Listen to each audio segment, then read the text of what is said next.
Henry Cole, a multi-talented individual, is known for adhering to his own unique code of ethics. His off-screen lifestyle mirrors his image, which is characterized by a penchant for speed and flair. Henry's rare collection of vintage cars and motorcycles and his globetrotting adventures prove that his life is full of excitement and sophistication. We invite you to accompany us as we examine it. A number of studies have projected that by 2025, Henry Cole's net worth will have reached somewhere around $1,300,000, 0 cents. But finding out how he made his money is the first order of business. After finishing at the illustrious Eton College, Henry joined the workforce, following in the footsteps of many other graduates. Opportunity presented itself to him. His early career was spent operating camera equipment for various television networks such as TF1 and ITV. Before directing commercials and feature films, he got his start helming rockumentaries for heavy metal bands. He had been in the workforce for some time prior to this change. After making it to the top of his field, Henry started dabbling in everything from music videos to ads to broaden his perspective. He began directing his own films shortly thereafter. Mad Dogs and Englishmen, his most famous picture, starred Elizabeth Hurley and Tom Howe, among other famous actors and actresses, but it bombed at the box office. It should be emphasized that Henry and the rest of the cast were not to blame for the film's failure. The film bombed due to his lack of expertise, which put him in a financial bind. Conversely, he was able to produce a profitable documentary series with the help of a lucrative deal with Playboy TV UK, which nearly entirely paid off his outstanding debt. After Henry got over his first setback, he pitched the idea of Stars and Cars to Channel 5's boss. A frown was shown in response to Henry's inclusion of a condition stating he should be made a presenter for the show. But Channel 5 was all in for the show, even though they were against Henry being the host. If the Christmas special did well with viewers, he proposed, he would be offered the series. If not, he would be content with a complimentary lunch. This was his way of trying to sway the head of operations even more. Thankfully, the Christmas special was a smashing success, and Henry landed a series that enjoyed a fruitful 5-year run. Nothing had changed for Henry. He was still unhappy. His true passion, though, was riding motorcycles. It was obvious to him that he would be unable to get that without prior expertise in the field. After the success of Stars and Cars, he decided to pitch a travel channel another idea, taking a Harley-Davidson down Route 66. Happily for us, the show became an immediate sensation and grew into one of the most remarkable motorcycle journeys in history. The many projects on which Henry has worked have contributed significantly to his considerable wealth. So, how does he manage to spend so much money? Nice, thank you for your help. Henry Cole is well known for his penchant for lavishly purchasing motorbikes, from Bruff Superiors to Nordons.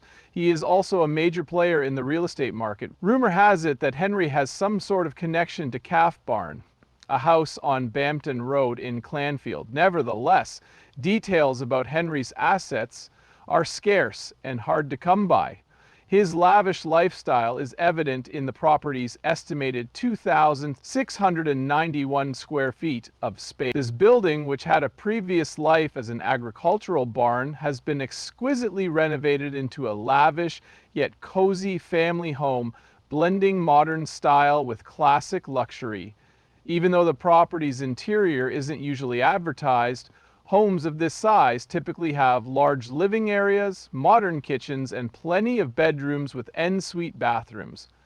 A bird's eye view of the property reveals expansive grounds, perfect for outdoor activities and leisure sessions. The fact that the property features a garage that was custom built for Henry to house and protect his vast collection of motorcycles and classic cars is not surprising, given his passion for these vehicles. Henry values his independence, and the house's serene setting in the countryside caters to that requirement.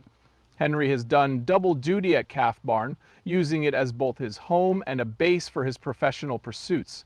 The fact that his companies have officially designated the house as their headquarters suggests that he may have filmed some of his television shows there. However, there are claims that Henry has left Calf Barn and is now residing in a different house about 1.5 miles west of his previous location. However, his current residence is not disclosed to the general population.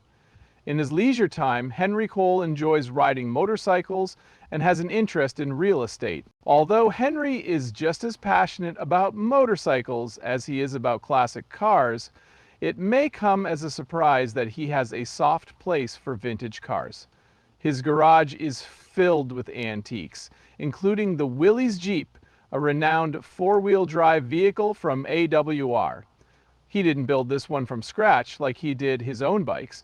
It was said on Henry's show Shed and Buried that he bought it from a Cornwall collector.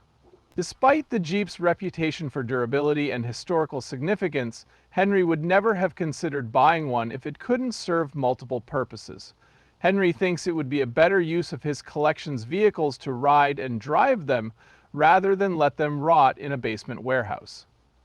Truly, the design of the Jeep played a role in his decision to buy it, in addition to its durability. The Jeep's solid four-wheel drive system and lightweight body allow it to effortlessly traverse challenging terrains.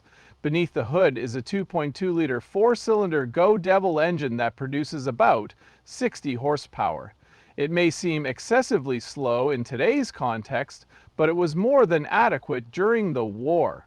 On his TV show, Henry often talks about how important it is to keep vintage cars like the Willys Jeep in good repair. In his view, these cars are more than just transportation. They are tangible artifacts that allow us to experience a sense of nostalgia. Because he is so dedicated to preserving the history of automobiles, he also owns a number of other vehicles, including a Buick, a full HSCC race-spec Chevy Camaro SS, a number of Land Rovers, a Range Rover, and vintage tractors. It is one thing to work for money, it is another thing entirely to put that money to work for you.